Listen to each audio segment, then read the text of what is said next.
Alerte info les gars, il n'y a plus de guerre entre l'Iran et les États-Unis. Non, il n'y a plus de guerre. Donc s'il n'y a plus de guerre, c'est que l'Iran les a gagnés, puisque les États-Unis en fait ils sont plus là, et que l'Iran a complètement aujourd'hui le contrôle du détroit d'Ormuz. Donc venez pas me dire que c'est un succès des États-Unis, parce qu'ils sont venus avec un détroit qui fonctionnait, et ils vont repartir avec un détroit qui est sous le contrôle total de l'Iran. Mais il n'y a plus de guerre les gars, il n'y a plus personne qui en parle. Il n'y a plus rien, il n'y a plus d'infos qui sortent, il se passe plus rien. On est passé d'une guerre totale à une guerre qui n'existe pas. Ah non, il y a l'antavirus qui est arrivé entre deux. Ce virus à la con qui sont en train de monter en boucle pour essayer à un moment donné de nous faire revenir en 2020 et de nous restreindre comme ils l'ont fait à l'époque. Donc en gros il n'y a plus de guerre. Maintenant c'est le virus qui a pris tous les devants dans l'information. Quand même hallucinant parce que juste avant la guerre entre l'Iran et les États-Unis, on était à fond dans les dossiers de monsieur le plus gros prédateur de la planète et ses copains milliardaires et présidents américains qui se tapaient des gamines de 4 ans. On est passé de ça à un changement médiatique total avec une guerre en Iran qui a sûrement été provoquée à cause justement des révélations de ces fameux dossiers. Comme ça, le shift médiatique s'est fait directement du côté de l'Iran, naturellement.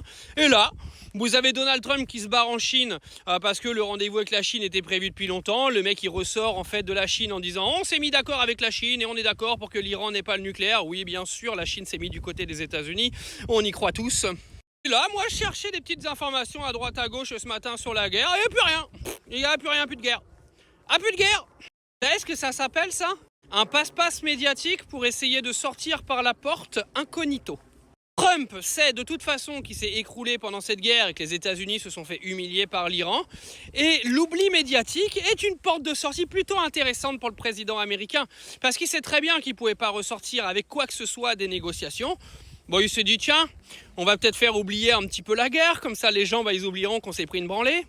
C'est une stratégie comme une autre, essayer de rendre les gens amnésiques, ça marche bien. Vous savez, les gens dans leur tête, ils passent à autre chose assez rapidement. Dès qu'il y a un autre événement qui se passe, on oublie celui qui était en haut de l'affiche juste avant. Je vous jure que c'est une dinguerie. Moi, je suis rentré de Singapour là il y a quelques jours, donc il y a à peine une semaine.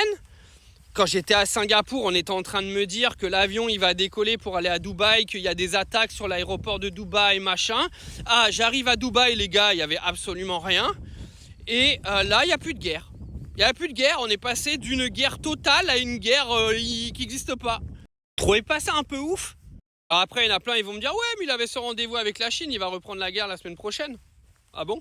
Passage, une guerre qui n'existe plus depuis je sais plus combien de temps maintenant. Le prix du baril, il est redescendu un poil, pas beaucoup. Et vos pompes à essence, c'est toujours aussi cher. Non mais préparez-vous à vous faire fourrer, parce que c'est vous qui allez vous faire fourrer. Enfin vous, je me mets dedans, je fais partie de vous.